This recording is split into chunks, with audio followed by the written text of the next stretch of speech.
Indigenous Rights Radio, because knowledge is power.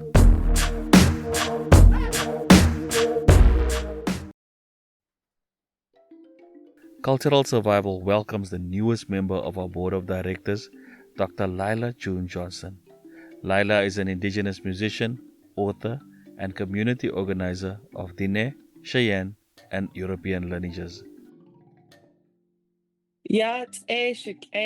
Greetings, my relatives, and my people. I'm from the Nanisht Ejetachitni clan of the Diné Nation.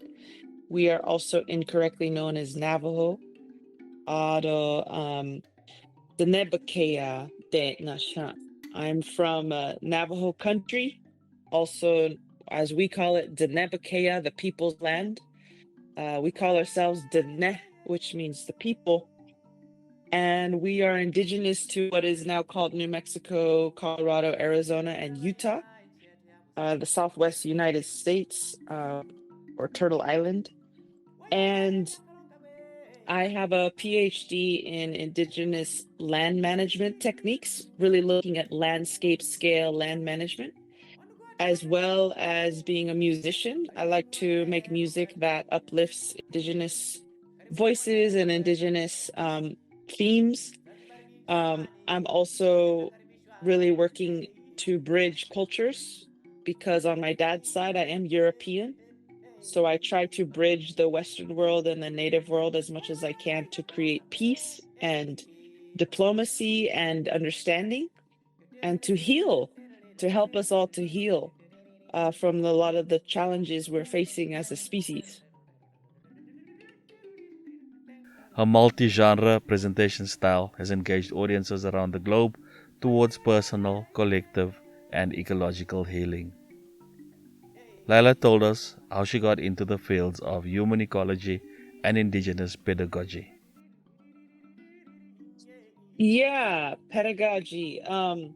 So human ecology, I studied at Stanford University as an undergrad, but I think all indigenous peoples are human ecologists in the sense that we all are very connected to an ancient science of how humanity relates to the ecology of a given homeland. And so, yes, I did study human ecology at what my grandma calls it, the white man's school, at Stanford. And I did my master's in indigenous pedagogy, which is basically like how do Native people teach their children? How do we reclaim education for ourselves? How do we take control of our destiny as it pertains to education? And create our own schools, create our own training systems, or sometimes just revamp the old systems we always had. And so that's sort of how I got into all of this is through the academic realm. But I do really love to fight for indigenous peoples around the world because we all have beautiful sciences and we all have beautiful languages.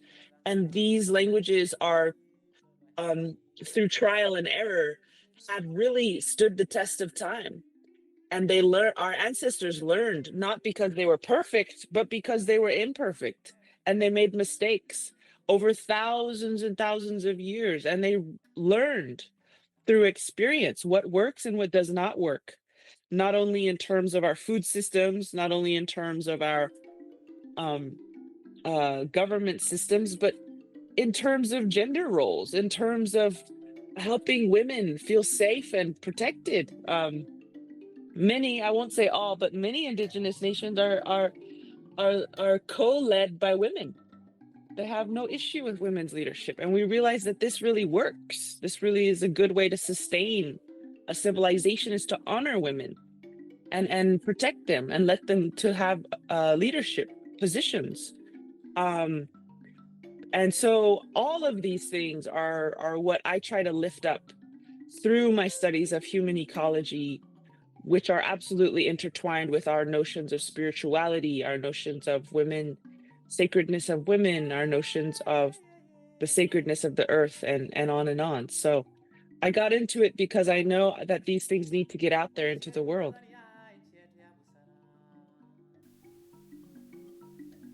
Lyla's doctoral research focused on the ways in which pre-colonial indigenous nations shaped large regions of Turtle Island to produce abundant food systems for both humans and non-humans. Lyla had a TED Talk that garnered a huge following. She told us more about her life since the TED Talk. Well, the TED Talk started in the United States, maybe I want to say 15 years ago. It's speeches that people can give. They're usually run about 10 to 13 minutes long.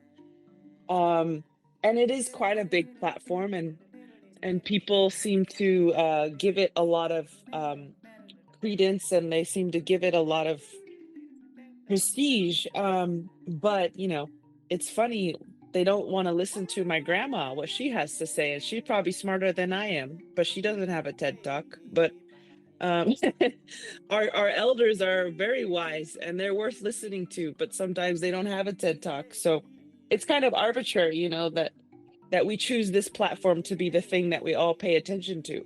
But nevertheless, I use this platform to elevate the message of how human beings can be a keystone species within an ecosystem. And a keystone species is a species upon which entire ecosystems depend. So I gave many examples of ways that humanity has taken care of the land so well, so efficiently, so beautifully, that if we were to leave that system, the system would miss us. The earth would miss us if we left. And I was giving concrete examples of, for instance, the way that we restore bison habitat, the way that we create clam gardens, the way that we do farming in the desert and augment biodiversity, and all these things. So I was really trying hard to give people real life examples of how humanity has been such a blessing to the earth in the past, that if we were to leave, the earth would miss us, and sort of giving us hope that we can become that keystone species again. Um, and really debunking this myth that humans are a virus or humans are a pest, which is what many people kind of have come to believe after witnessing what humanity has wrought on the earth. And so that was sort of what I did, and the response was positive. I think I got about 700,000 views on YouTube, which is pretty good. There's many TED Talks with millions of views, but it's okay. I take what I can get. Um, and what I liked about it was not that it made me well known, but that it made our ancestors well known, that it made the message of our ancestors out there in the world. And I did the whole speech wearing my traditional clothing, which is made from the wool of our sheep, and my traditional jewelry, which is our expression of our spirituality. So I represented my people with the clothing that we wear. And I liked that my people's beautiful clothing was amplified. So that's sort of what was happy for me about it, is not so much that my voice got out there, but that the voices of indigenous peoples got out there. In the same TED Talk, Lyla spoke about healing soil and healing nations. We asked her to elaborate on these concepts. Well, what I meant by that is there's a lot of ecological healing that needs to happen, a lot of support for species, that we as humanity can take all of the power we have and put it in service to things that are less powerful than us. We could use our power to lift up others, other species, birds, plants, trees, microbes, all the things that make up biodiversity. We can do that. But in addition to healing ecology, we also have to heal society. And part of healing society is healing the past violence against each other. specifically against Indigenous peoples. So part of the way we heal the theft of lands, the theft of labor, the theft of life itself through massacres and genocides, which absolutely occurred in the United States. There's nobody argues with that. There was a genocide here. They killed 98% of my people. Of all Indigenous peoples in the United States were nearly annihilated. And so, in addition to healing the land, we have this glorious opportunity as a cross-cultural world to also heal the wounds of social systems. And that when we heal and return land to Indigenous peoples who have been dispossessed, we also heal the ecology. So the two go hand in hand. When we heal history, when we heal the past trespasses against humanity, we can also heal the land. And when we heal the land, we heal the people. So that's sort of what I meant by that. We also asked Lyla who her heroes are, both Indigenous and non-Indigenous. Well, we are all Indigenous to our homelands. And so it's important to remember that. But white people are also Indigenous to ancient homelands and cultures that were severely harmed by the Romans 2,000, 3,000 years ago. So everybody is Indigenous to their own ancient roots where people were good to the earth and good to each other. And they learned these things. But cycles of violence also harmed everybody and made it hard for us to know what our Indigenous roots are. But to answer your question, my grandmother, Mitzi Begay, is a big source of inspiration and learning because she does the womanhood ceremonies. Every time a woman in our culture gets her menstruation cycle, her period, she has a 4-day ceremony to celebrate her and to teach her how to be a woman. And the way we teach her how to be a woman is to run in the morning, run in the evening, and to give to her people, to feed her people, not as a domestic role, but as a role of a warrior, the warrior who defeats hunger, the warrior who cares for the children and who makes decisions on behalf of the nation of how to care for the land. In Diné culture, the women are the leaders. So we put a lot of investment in the women when they get their first period. And my grandma Mitzi, she has been doing these womanhood ceremonies for decades, helping the women know who they are. And she's a pillar of wisdom in our community, such that when the young girls have their periods, they call her and they say, well, what do we do? How do we do this? So she cares for the young women. And she also teaches the men how to do the manhood ceremony for the young men, which happens when their voice starts to crack, and how to give them how to be a warrior for their people, how to be generous, how to be kind, how to think about others before you think about yourself, how to fight for your community, how to be of service to humanity. That's how you be a man in our culture. And so we also take care of the non-binary people who don't identify necessarily as male or female. We have space for that too, to honor them. So anyways, she is my role model. Even though she didn't even graduate high school, I don't think, she has a lot of knowledge and she speaks our language fluently. And she's a big role model to me.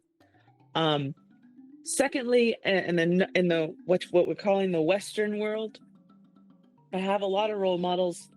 William Wilberforce is one who fought tirelessly for decades for the abolishing slavery in the United Kingdom and the British Empire.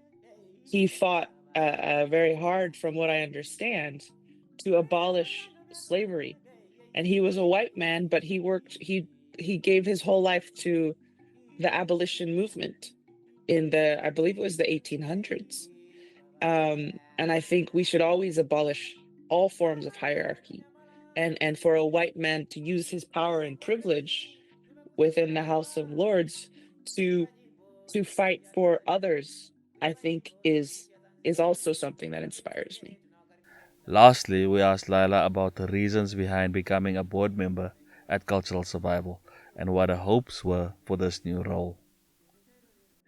Well, I'm very fortunate that I have had the honor of becoming a board member of Cultural Survival. And they are a wonderful international organization that works to protect Indigenous peoples um, unapologetically, and has advocated for Indigenous peoples for many decades, to advocate for, and also to, I mean, the fact that you and me are talking together as Indigenous peoples, you from Africa, me from Turtle Island, that is because of the network that they have woven of Indigenous peoples around the world.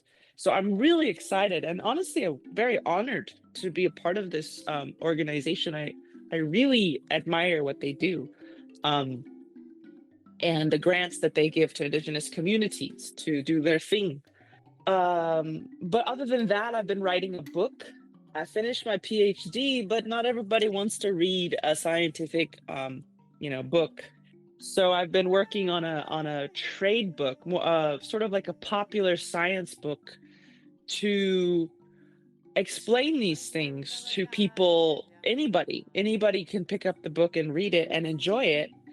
So I've been working on a book, which is quite challenging actually, because I'm used to writing academic papers, and now I have to write more of a story-based book to engage the reader and interest the reader and get them hooked into the story and wanting to finish the book. So that's been a challenge for me. Um, but this book is going to give many different examples of the ways in which Indigenous peoples have cared for the land, and the hope that that gives for our common humanity. The hope that that says, like, okay, well, if these people do it, theoretically anybody can do it. We can all remember how to be not a master of the earth, but a servant of the earth. We welcome Dr. Lyla June Johnston to the Board of Directors at Cultural Survival, and we look forward to working with her. For more on the rights of Indigenous peoples, visit ces.org and follow Cultural Survival on Facebook and X.